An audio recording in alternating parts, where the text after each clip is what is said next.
17th day of December 2024 it is. Good morning and happy holidays. Just a couple of days to Christmas, and hope you are having a fantastic festive season. My name is Ben Troy Njue. Lucy Moura is our sign language interpreter for this program. The program is News Check, where we ensure that we keep you afloat with all the latest happening and also tackling a number of issues in the country as well. Talking about the festive season, during this season is where many countries, Kenya included, we have a lot of cyber threats, a lot of cyber attacks, and we want to establish why. But for that, we also have the National Cyber Crimes Coordination Committee, which is responsible for ensuring that we are kept safe on our devices, be it laptop, phones, or even smart tablets.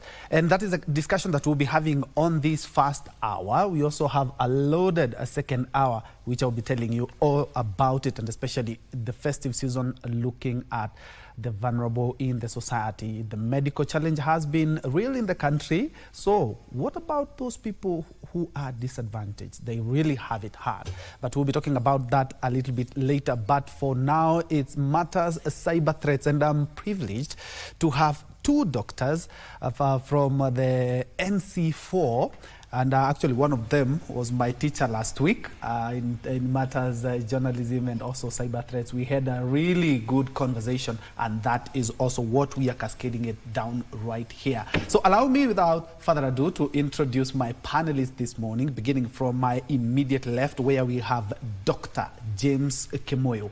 Dr. James Kemoyo is the director for NC4, that is the National Computer Cyber Crimes Coordination Committee. Always for this conversation, we will be talking about NC4. And just next to him from the NC4, we have Dr. David Njoga, who is the head policy, strategy, and standards for NC4. Gentlemen, karibuni sana.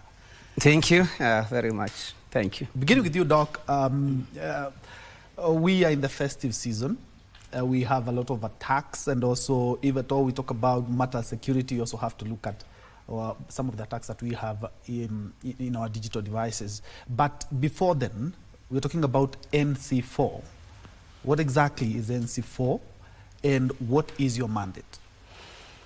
Thank you for that good and wonderful question. We are here to speak to the Kenyans, especially in these festive seasons. Next week shall be Christmas, and we want to wish them well in advance.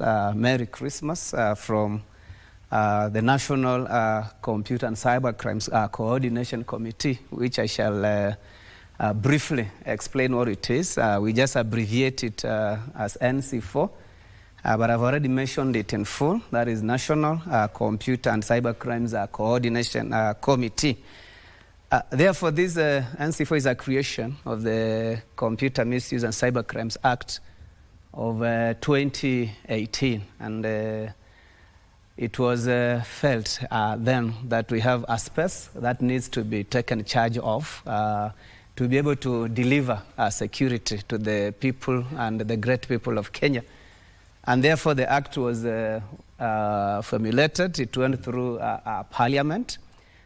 Basically, it defines what are the do's and what are the don'ts within the cyberspace in terms of when you are using our computers and the related gadgets. Therefore, to be able to deliver what we are calling a secure cyberspace for the people of Kenya, the committee brings together 9 entities that are charged with various mandates to be able to secure the cyberspace. I may not mention all of them.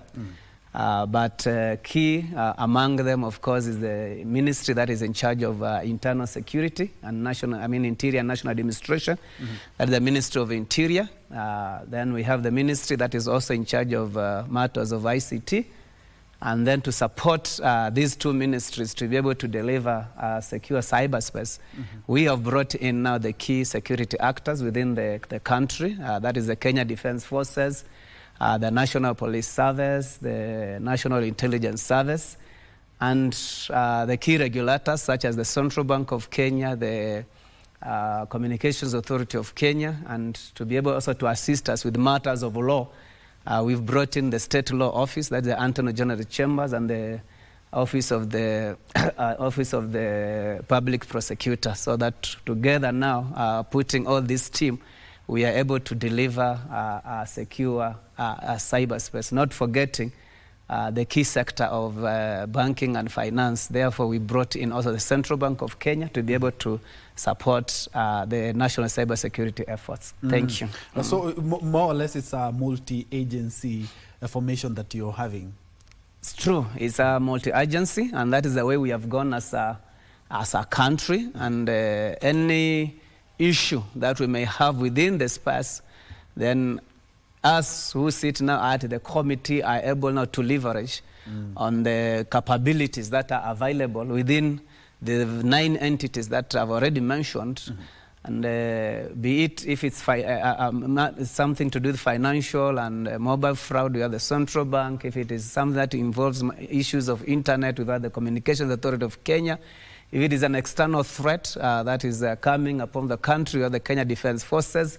If it is something that concerns internal crimes committed through the internet and the mobile, we have the National Police Service, and it goes like that. Of course, when it comes now to formulating the laws and advising on the law, we have the State Law Office, and if it is prosecution after the police have done their work, now we bring in the Director of Public Prosecution. So it's a committee, a multi-agency approach, and it has functioned well to be able to secure what we are calling the cyberspace for the people of Kenya to be comfortable when they are doing their day-to-day activities within the cyberspace. My colleague, Dr. Njoga, can also add something. Yeah, Doc, I'm looking at what constitutes a cyber threat for our viewers, and why are they always on the rise during the festive season? Okay, thank you very much for that question. Yes, cyber threat is something that we need to look at from a very basic perspective. And let me put the story of where we are as a country. Kenya is one of the leading countries in terms of digitization. And you are aware that the government of Kenya has deliberately taken a very elaborate plan towards digital transformation. And that is seriously embedded in the bottom-up economic transformation agenda in the current administration. And one of the key pillars that supports this is the digital All right. Doc, I'm informed that we are having challenges with your microphone, so kindly just give us a minute to have a look at that. Maybe you can chip in, Dr. Daktari. It's very interesting. As my colleague was commenting, the bottom-up economic transformation agenda is one, the key policy driver in terms of the current administration being able to deliver on its mandate to the people of Kenya. And therefore, our president made deliberate efforts to be able to give strategic guidance on onboarding of all the government services within what we call the e-citizen flagship strategic platform, and initially from a very humble beginning of only 300 services that were available to the people of Kenya through the e-citizen platform. Now we have more than 19,000 services that have been successfully onboarded, and just recently our president led the country in celebrating the first anniversary of the e-citizen platform. And of course, with all these achievements, they come with the challenges, because now we've put these services online, and therefore we have threats that face these systems, and not only the e-citizen, among other systems that the government and also the private sector is having. And these are the issues now that we are here to discuss, and we believe this session that we are going to have here by the end of the day will be able to have engaged Kenyans on some of the precautionary measures they need to take and what the efforts the government is doing to be able to secure both the government systems and also the systems within the private sector. Now, Dr. Njoga, we are also looking at cyber threats, and especially during the festive season. Maybe you can expound on what you are talking about and also tell us as a country, because we have seen when we come to developing countries, and especially African countries, we have so many cyber threats. So as a country, Kenya, how many cyber threats do we receive, maybe in a day or in a week? Okay, yeah, that's a big question. Kenya is also very big in terms of adoption of digital technologies. Actually, Kenya ranks second or third. I'm saying second or third because it keeps fluctuating. Based on our population of about 58 million Kenyans, we are talking about 130 million, SIM cards registered and mobile devices which are connected to internet. That's quite a big number. And we are talking about 98% internet penetration up to the last mile, and that is broadband internet. And I think the government's current agenda of digital superhighway has really propagated this. So that digital footprint has I would say transferred a lot of digital risks to the end users on the devices that we use. Now that also goes together with the digital transformation, the digitization and the digitalization of various services by individuals, by private businesses and government. So we see a lot of dependency on digital technologies to transact our daily activities. So that platform means that there is a lot of interest by bad actors. So we see that the bad actors, and that is basically how we define cybersecurity. It is those activities, those malicious activities targeted at compromising the confidentiality, integrity, and availability of systems. So what are they really looking at? People are looking at data, personal data, which they can use for their own malicious reasons. People are looking at, undertaking or perpetrating frauds of various levels, So for a country like Kenya, where we used to see a lot of very aggressive economic activities, so we have bad actors who are interested in compromising the weaknesses that we have within our computer systems and our users. Users are also very vulnerable within that ecosystem for their own criminal activities and self-gain. So during this kind of festivity season, we see a lot of hype in terms of people spending money in, in the good times. They call it the good times. There's a lot of shopping ongoing. People are having a lot of get-togethers. People are on holiday and vacation. So there's a lot of financial transaction ongoing. And while that is happening, it means that there are criminals who are interested in defrauding these happy Kenyans enjoying their festive moments. And we'll also be looking at some of the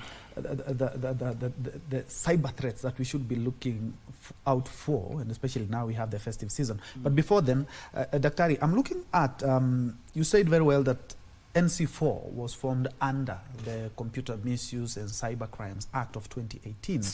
Maybe you can tell us what you've been able to do and how you've been able to protect the country. And do you believe, because every day cyber threats are each and every day, if you look at the internet, cyber threats are everywhere. Not even in Kenya, even in developed countries. What are some of your successes? And do you believe that we also need legislation in as much as this problem of cyber threat is evolving each and every day? Yeah, thank you again for that good questions. And again, as I've said, Kenya is very advanced in matters of internet and mobile use. But we need what we may call an environment under which we as Kenyans can be able to operate with. And that's why we have, number one, the Constitution, and number two, the various laws that support this Constitution to be able to secure the cyberspace. And I'll comment specifically to the Computer Misuse and Cyber Crimes Act, then zero in to what you are calling, you have asked us about the achievements. Number one, we've managed to put in place a governance structure. At least we have the NC4 as a committee that is up and running with the physical officers, and these 9 principal members that I've already mentioned under the permanent secretary, that is a principal secretary in charge of internal security and national administration. That is none other than Dr. Raymond Omolo. Under him we have engineer John Tanui, the PS in charge of matters of ICT. Of course, I've already mentioned we have the Chief of the Defense Forces, the Inspector General of Police, the Governor of the Central Bank, among others. So we have the governance structures that we've managed to put in place. At least now, we as Kenyans, we have somewhere we can be able to run to. We have somebody that is responsible. So I'll take that as achievement number one. We are not operating under a vacuum per se. Number two, I'll mention the various laws and the policies that the committee has been able now to be able to put in place. Just this year, we were able to develop the supporting regulations. Here, I don't know if the Kenyans can see. This is the act, that is the CMC 2018 Act. And we've come with the legal notice number 44, which is very important. All these documents are online. And this legal notice is reading the computer misuse and cyber crimes into brackets, critical information infrastructure and cyber crimes management regulations of 2024. And we're able to engage Kenyans all over the country. We're able to engage the key stakeholders. We are able to engage the three committees of parliament, the committee in charge of delegated legislation, the committee in charge of matters of ICT, the committee in charge of internal security, and all this. And eventually we were able to get the approval by parliament on 7th of March 2024. So to us, that's a big achievement. That is number two. Number three, we've been able to identify and also gazette what we are calling the critical information infrastructure. What is a critical information infrastructure? Maybe a Kenyan may want to ask that. And according to the Act, for you to be able to identify a critical information infrastructure, there are three criteria. Number one is its attack or unavailability, a security threat. Number two, is it affecting our economy? Okay, and number three, is it a health a threat or a life threat? So we've been able to do that, identify, not only identify, we're able to gazette, and of course develop these regulations to be able to guide them. There are many other documents that we are in the process of developing to be able to guide. Number four, we've been able to work, especially with the National Police Service, the Director of Criminal Investigations, among other law enforcement officers, to be able now to bring down the rate of cybercrime. You remember at one time, cybercrime was, you'll just receive an SMS, you just receive a phone call, images will just be shared without your consent and all that, and you'll wonder now, where do I go? Now, we have a structure to be able to manage all these cyber crimes. Number five, we've been able to establish what we are calling partnerships and collaborations, both locally and also internationally. We are working with other countries because cybercrime does not know boundaries. It crisscrosses through countries, regions, states, and continents. So we've been able now to establish collaboration with other countries to ensure that we are working together to deliver a secure cyberspace for the people of Kenya. So I'll just mention that, but my colleague can be able also to add more of the achievements that we've done, and as we continue also with this conversation. And talking about achievements, also when we come back, you'll be telling us, when you come back to you, you're telling us some of the threats that you've been able to thwart. Okay. But Doc, I'm also looking at the festive season, and online business and online purchases have really gone. The cyber security threats we should be looking out during this festive season. Okay, I think indeed we have gone digital, and a lot of online transactions based on the achievements. And I think the achievements of the development of e-commerce actually was it peaked during COVID 2019. And post that, we've seen a lot of adoption of digital platforms for online purchases, payments, and so on and so forth. What we're seeing is that Kenya is one of the countries globally that is really proud of having the largest chunk of payments done on the mobile platform, that is M-Pesa. We also have Airtel Money and others, as well as other card payment systems and digital wallets. So those platforms, of course, they face the challenge of the criminals who are looking at issues such as one, credentials, theft of personal information, which they can use to masquerade or to impersonate transactions. So we are seeing a lot of breaches of personal information around cards, around mobile or online payment wallets, and so on. We're also seeing a challenge that is based on misinformation and disinformation. Again, that can also be tied with certain scams. Okay, there are a lot of scams on offers, Ponzi schemes. This is being offered by this agency. You've seen a lot of that kind of information already circulating. It is also something that we'd like our fellow Kenyans to be on the lookout for. There's a lot of these fake links and fake publicity about certain online scams and those kind of challenges. The other one is about, there's a lot of also cyberbullying, cyber harassment that is also perpetual, but during this festive season, a lot of that is going to be seen to be rising. That is where you'll see people, the criminals who just want to make others sad, even during happy moments. So that is also something that we are on the lookout for. I talked about fake promotions and gift scams. Kenyans, of course, like other people, also like quick wins. So we are seeing a lot of frauds based on cryptocurrency and financial investment scams, that click here and your little money will grow by 20, 50, 100% within this number of days and so on. So those high profit promises are likely to rise during this season when most citizens will have quite a good appetite for good money to spend. Employment scams will also be rife because, again, we know after festivity, it's back to work in January.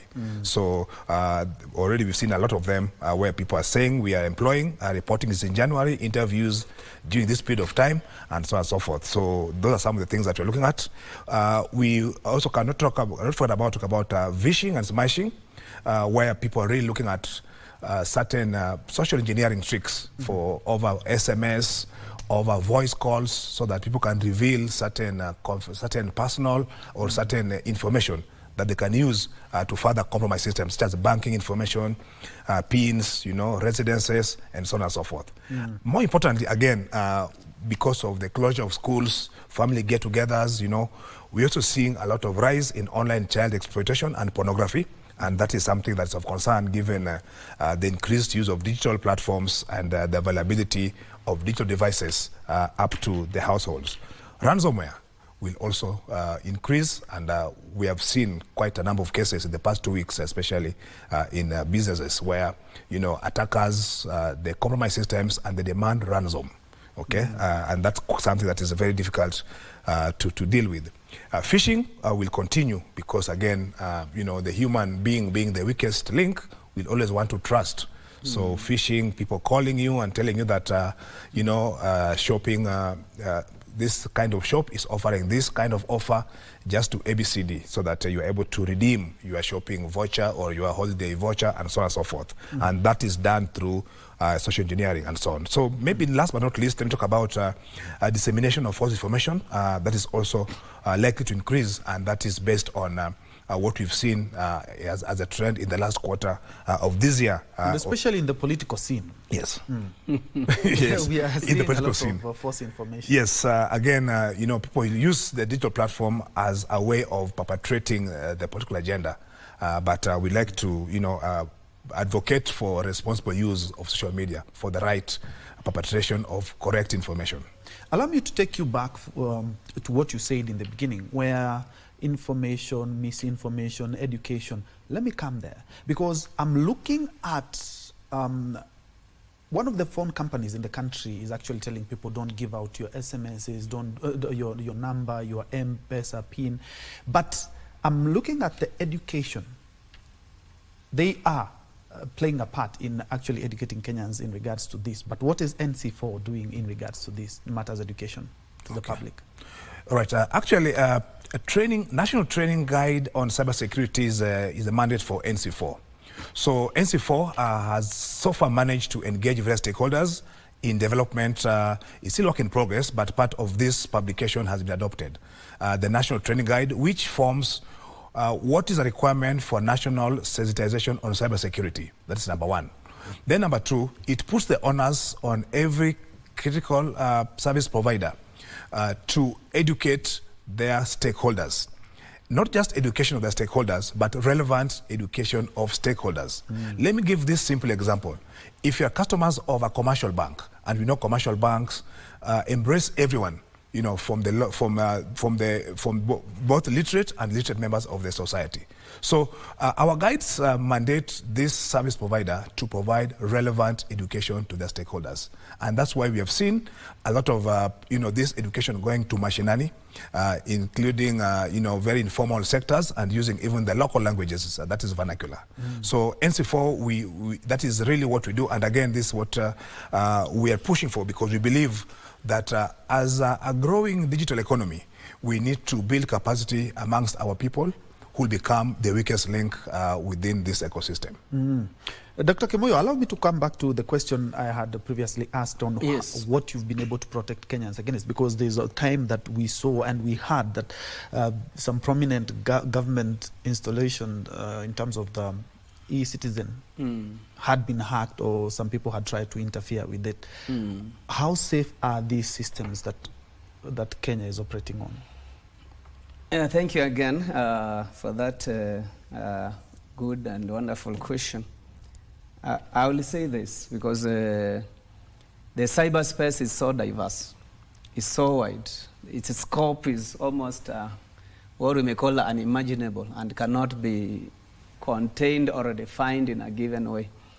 It's not like what we may call the physical boundaries, as I alluded earlier, that where you can say this is where it begins and this is where it ends. But I'll go straight to the issue of protection of this critical information infrastructure. As I've already said, I highlighted 5 areas, but I'll still add one more to be 6. Matters of training and capacity building. That is something that we as NC4 have done. We've put together all the technical officers that are in charge of this critical system, both in government and in private sector, to be able to impact them with the relevant training, to be able to have the know-how and the knowledge to be able to take care of these systems. Number 2, in terms of protecting these systems, apart from the people being trained and the people being availed there, we have various tools and technologies that are available both commercially and also in-house, where you can develop your own tools and technologies, or just get a solution that is available in the market, evaluate it, and of course be able to acquire it. And those tools are there. We've been able to ensure that the right tools are in place, the right technologies are in place to be able to protect these critical information systems.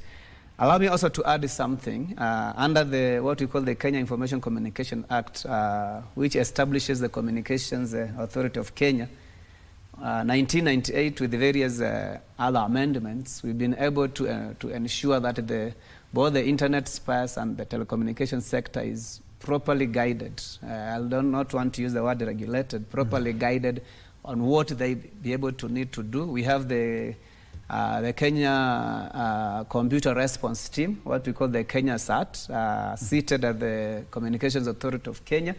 And on a day-to-day basis, on 24 hours, 7 days a week, we have teams that are there monitoring the cyberspace to ensure that all the threats, be internal or external, are being monitored, and the necessary security measures are being taken, both to prevent, to monitor, and also recover should there be any breach that has occurred. Another way we are doing it, Kenya established the Office of the Data Protection Commissioner, and under what we call the Data Protection Act of 2019, we have the Madam Immaculate Kasait, who is holding that office for now and doing a great job with her team The other day when the numbers of our honorable members of parliament were circulated with their consent, a team was put in place to be able to support and investigate and to be able to ensure that such occurrences are able to be dealt with. So Kenyans should be rest assured that the government is on top of things and enough is being done. Behind the scenes, we may not be coming here every day to be able to tell Kenyans what we are doing, but the fact that Kenyans are able to wake up and find the internet is up and running, their gadgets are okay, they're able to access and to buy their bundles, they're able to continue making their calls, they're able to transact mobile transactions, send their M-Pesa, receive their M-Pesa, and do all this. Then this is because there are a lot of efforts that are being undertaken behind the scenes by the government and all the regulators in place to be able to ensure that this space is secure. You're speaking about MPs' numbers being distributed to the internet. Maybe I think, as you have said, it's work in progress. But what are some of the penalties that such people could be looking at so that Kenyans can know that indeed this is something that can land me in prison? That's a hot one. Let Dr. take that. Then I'll also chip in. Okay. I know. Because if numbers zinasambazwa wasalimiwe, then we can have so many even government confidential documents being circulated. We can have a lot in the cyberspace. Yeah, indeed. And again, like we mentioned that, we advocate for responsible use of the internet. The internet is a public resource. Actually, it is not regulated by anyone. If any case, if you look at it globally, the few actors who try to put certain standards on the internet are non-governmental entities. So from where we sit as NC4, we appeal to our citizens to adopt responsible use of the internet, the social media, and so on. After all, we look at social media, just like the traditional media, which has got three noble objectives: to inform, to educate, and to entertain. So what we are looking at is in terms of like those kind of offenses, kusalemiwa and so on. And indeed, we have seen some of them are really breaches of the law, like what you've just mentioned. As a few people have been charged under Section 27 of the Computer Misuse of Cybercrimes Act, which is cyber harassment. And if you look at the law, a person who commits such offense is liable to a conviction, to a fine not exceeding 20 million shillings. So it is not... is that serious? It's that serious. Because again, we look at it in terms of, those who advocate for, enjoying their freedom of expression and so on and so forth. That is okay. But you know that the same articles 34 to 36 that support those freedoms also protect the others. So as you enjoy your freedom, you should not go against the freedom of other Kenyans. And we've seen breaches of people's privacy and so on and so forth. So that is how serious that law is. So a lot of work has been done. We do a lot of sensitization to people so that citizens are protected against bullying, harassment, stalking, and all those criminal activities that can be perpetrated online. Let's look at AI, because we are looking at the misuse of AI, and especially we've seen in the US some nude photos of prominent people, musicians, actors, but that's not the real thing. How are we incorporating AI in as much as which is sometimes being used for negative perpetration of crime, and also, as you said, intrusion of privacy and things like this? How are we incorporating AI to fight cyber threats in the country? Okay. Yeah, thank you. AI is really, I would say, in itself a threat because of it's itself a threat because of how fast it has evolved and the huge capabilities that it brings into the computing field. Let me say this: AI really is a technology that cannot be regulated. What can be regulated is, the proper use of AI technologies. Because you see, AI can do the good things, but AI can also be used for bad things, such as impersonation, the deep fakes, and so on and so forth. So if you look at, and again, this is even outside the basic Computer Misuse of Cybercrimes Act. If you look at other laws, like the rights and the fundamental rights of citizens, Article 32, 33, 34, 35, everyone has a right to privacy, for example.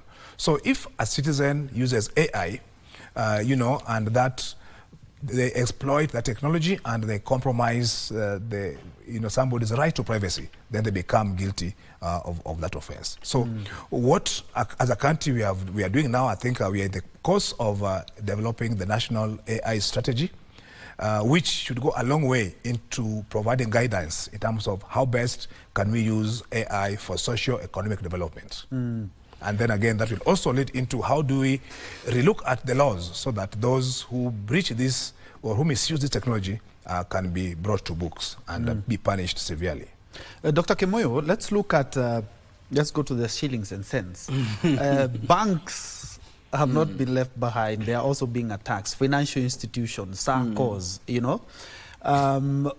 What are we looking at in the country? What is the situation? Because I've been a court reporter for a number of years, and we know about maybe cybercrime in terms of banks when somebody is being charged in court, because some banks and some financial institutions decide to keep it in-house and sort it out of court. But when it comes to court, you wonder, a bank has been hit with 10 million, 50 million. Okay, thank you for, again, that question. The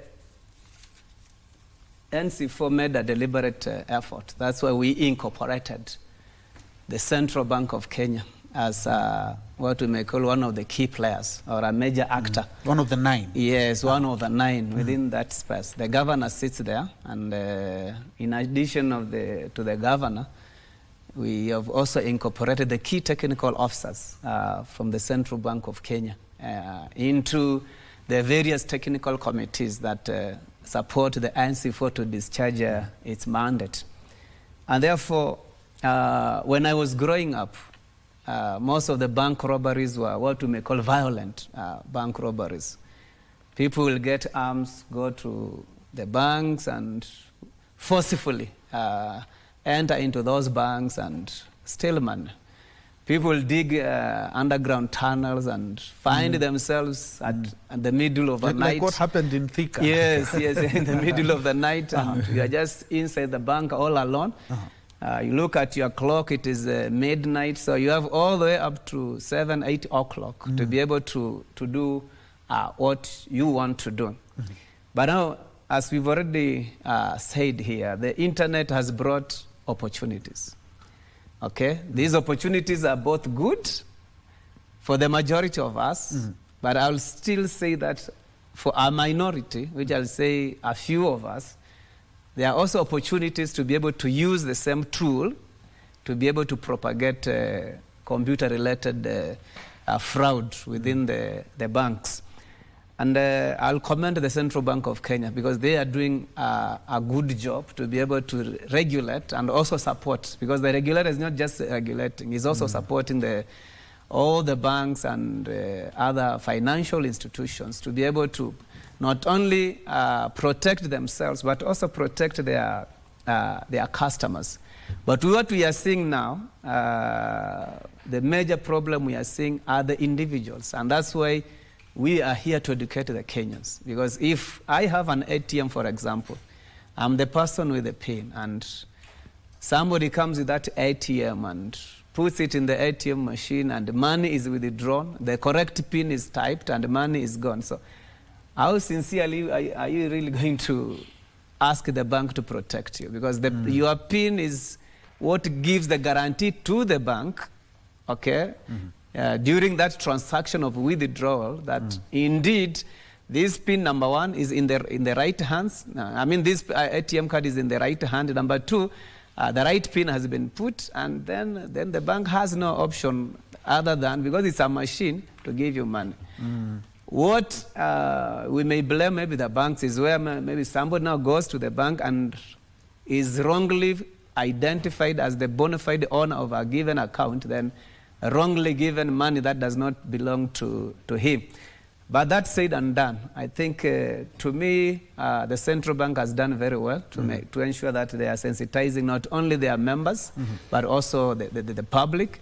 The banks are also doing a lot to be able to secure our hard-earned savings that they are in their custody. And the few cases, I say the few cases that have been reported, mainly due to insider jobs, because if it's an insider job, then sincerely, this puts everybody else, not only the banks, but even in government, in the private sector, the insider threats is becoming a big problem, because this is me. I have the right credentials in terms of a login, in terms of my ability to log in, the password and everything. I'm logging in and working at the right time, but I'm not doing the right activities that I'm supposed to be undertaking. So the banking sector has done well, despite the challenges, and the few challenges are being handled either using internal mechanism by the banks themselves, or through the good judicial system that we have in this country. Yeah. Dr. Njoga, let me come to you, because I'm looking at free public Wi-Fis. And of course, a lot of people would want to send their TikTok videos and Instagram photos, but as well, people would want to transact in the same. What are some of the dangers of using public Wi-Fi? Okay. Yeah, I think public Wi-Fi, let me look at it in two contexts that I can demystify, because as part of the digital transformation agenda, the government has also established a lot of public Wi-Fi hotspots, and those ones are secure. So let me talk about the insecurities that are coming from those non-regulated public Wi-Fis. One of the most common attacks is that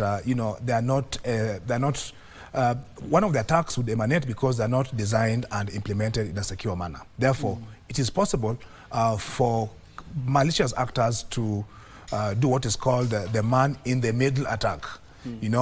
From an end user who is seated somewhere in a border shed, trying to make a transaction online. In between the communication channel, somebody is able to get the sensitive credentials that would be around maybe M-Pesa, PIN, or bank codes, and other kind of sensitive transactions. That is one of the areas. The other is that somebody is able to harvest other personal data that is stored on our devices, our laptops, our mobile phones, and so on and so forth.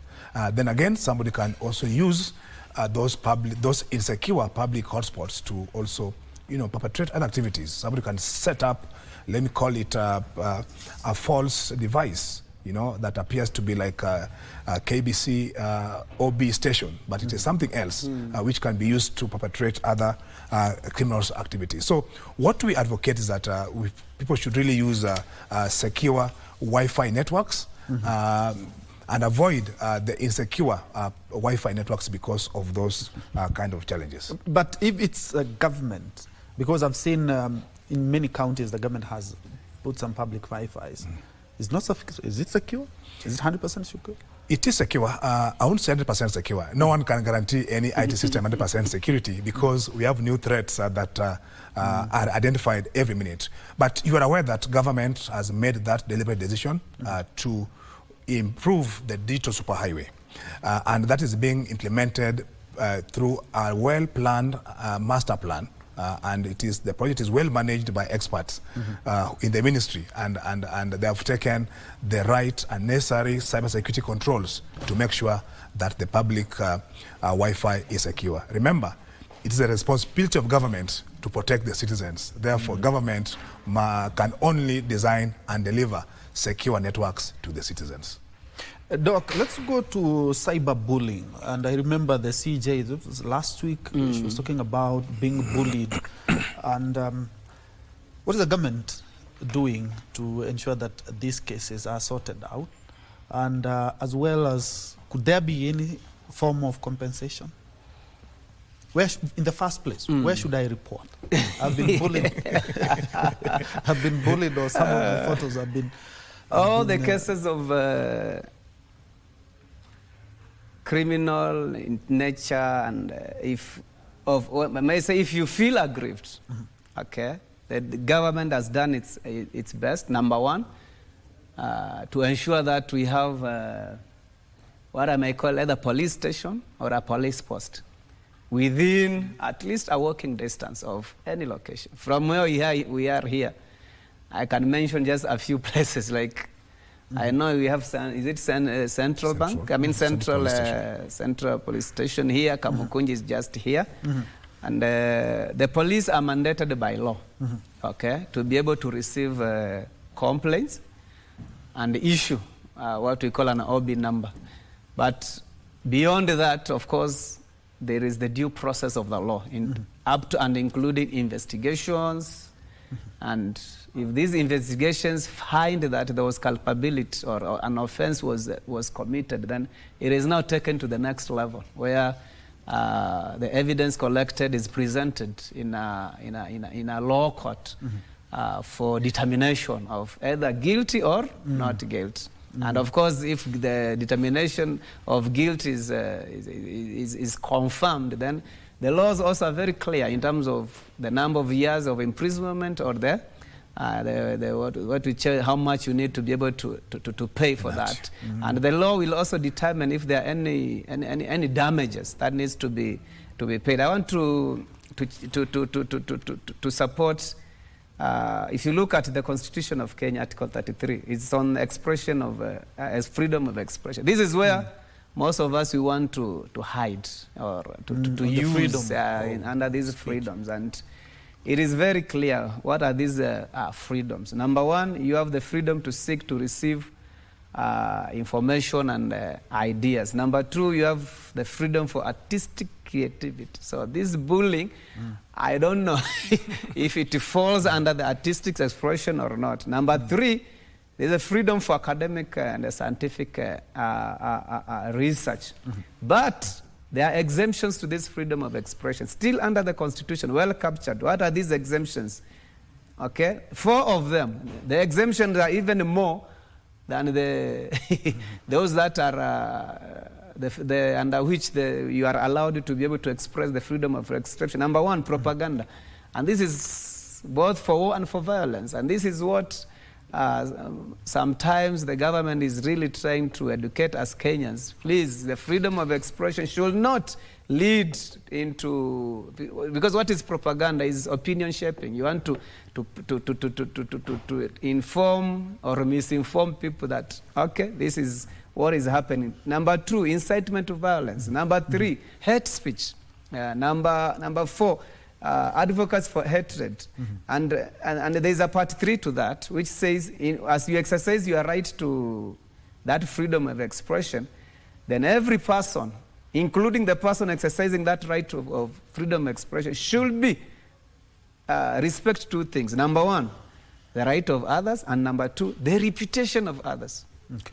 So if whatever you are propagating in name of expressing your freedom of expression is affecting my reputation, then that is against the Kenyan Constitution. And it's clear in black and white here.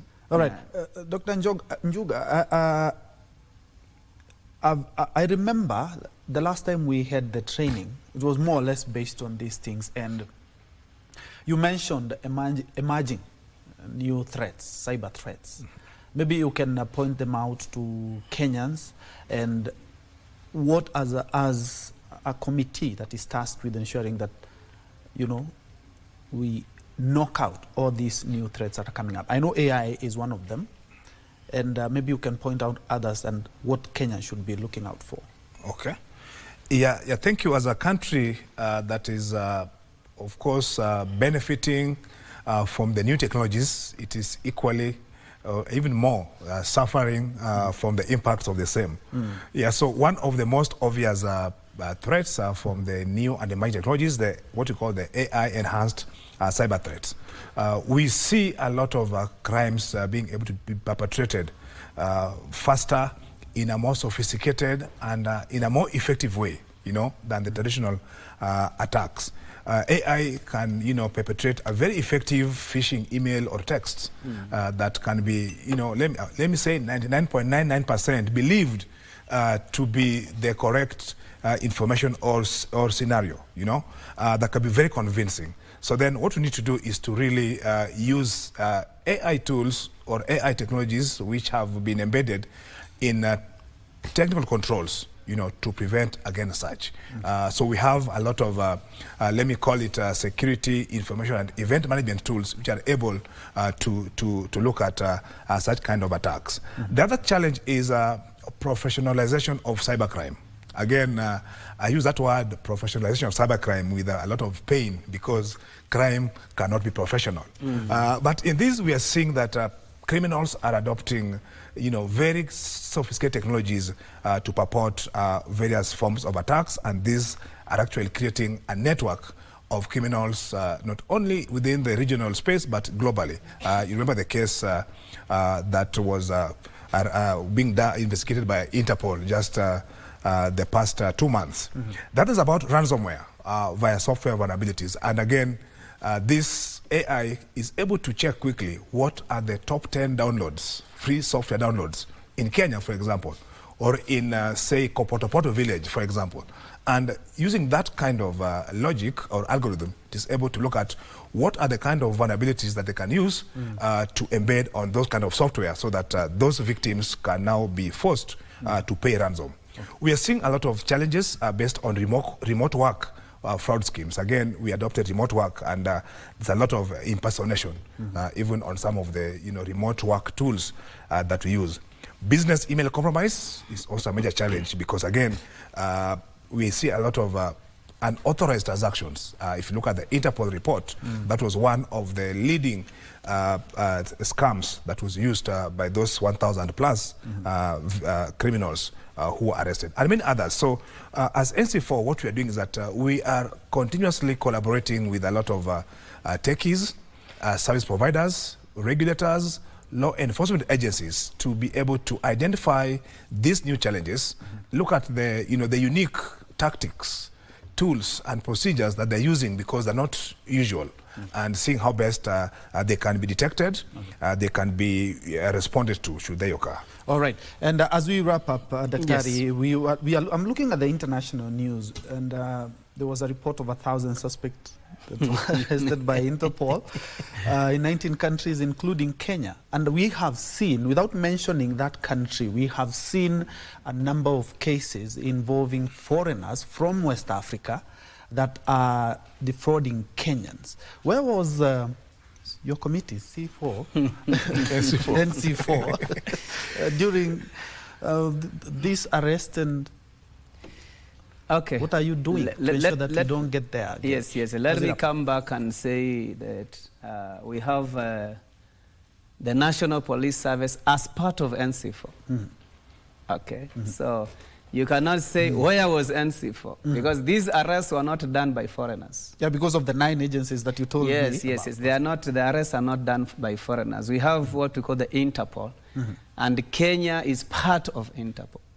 So where does the Interpol comes in? Where we have cross-border criminal activities that require collaboration of law enforcement officers across the globe or across the various countries. That is where now Interpol comes in, and Interpol does not bring in foreign police officers into Kenya to do investigations or to do arrest of Kenyans. Because we, being a member, it means our own National Police Service will be the ones doing all this, and then working together with their colleagues in other countries under the umbrella of the Interpol. Then anybody found culpable then will be arrested.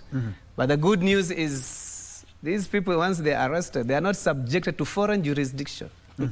They will still be charged and prosecuted under the Kenyan laws. Unless then they are arrested outside the country, then they'll still be subject to the jurisdiction of those countries. So to me, I'm not looking at this report on the negative light.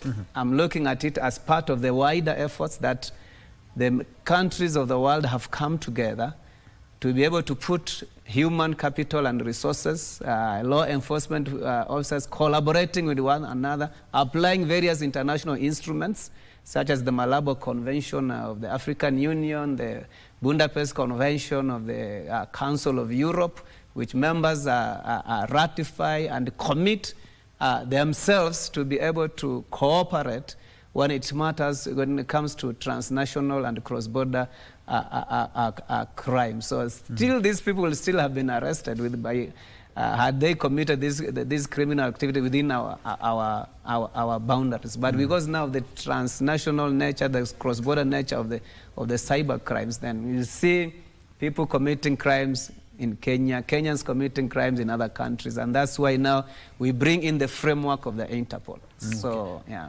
Thank you so much. That is Dr. James Kimoyo, who is the director for NC4. Again, that is the National Computer and Cyber Crimes Coordination Committee. And just next to him, we have another doctor, Dr. David Njoga, who is the director, who is the head policy, strategy, and standards at NC4, trying to put into perspective cyber crime threat, and especially during the holiday season. As you've heard, you shouldn't disclose any of your personal information to anyone or any entity that you do not know, including your phone and especially the money transfer pins. That's where we put a cap on this first hour. But when we come back, we have 2 live discussions. I'll also be engaging the Newton Ogada, who is the director for God Will Provide and also a philanthropist. We're talking about the healthcare. There's a number of challenges, but have you sat down to ask yourself, what about the health challenges for those people who are disadvantaged? That's a discussion that we are going to be having, and also we also in the house. It's festive season. We have Miss Africa Great Britain right here in studio, Deborah Mungai, who will tell us all about her projects, including Mngaro Mtaani. All that and more after we take this quick break.